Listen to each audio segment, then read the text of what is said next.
back, YouTube, to the Fleetwood Revolution 40D.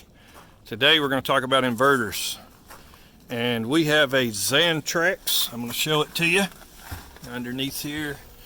This is a Xantrex Freedom 458. There it is. Xantrex Freedom 458 inverter. And see this little phone cable? One of them says remote. Let's go to the remote end. Alright, so we're pulling all the carpet out. It's going to be another video replacing it with floor or wood flooring. It's actually vinyl plank. Here's the remote. Check out those LEDs. They're going crazy. And what we're going to do is I called Xantrex.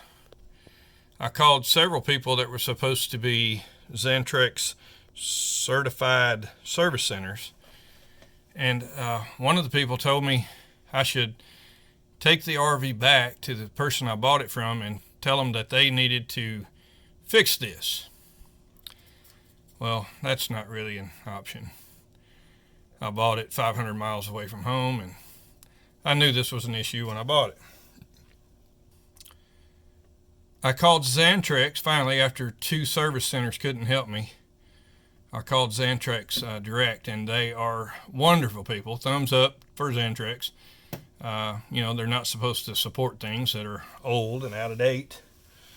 But I told him what I had, and I told him what it was doing. He said, oh yeah, all you got to do is take these 4 screws out, pull this panel out, unplug this phone cable and leave it unplugged for 15 minutes.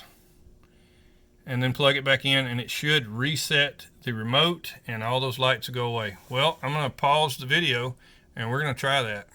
So see you soon. Okay, so here we are after a 15-minute wait. I just plugged the cable back in, and ta-da! Check it out. It looks like it's supposed to look. So now there's only one thing to do, and that is to reinstall it into the hole, and we're good to go. We have a Xantrex remote panel that is working great.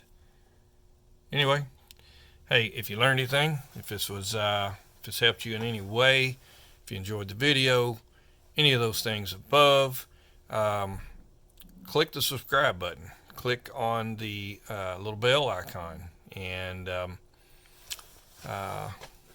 click the like button there. Give me a comment. Let me know if you think any of this stuff is just crazy, if I need to quit doing YouTube videos. Anyway, I got several videos. I've got computer fix videos. I've got waste oil heater videos. I've got how to fix your coffee pot, and now I'm starting on redoing this RV. So anyway, guys, thanks for watching, and God bless you.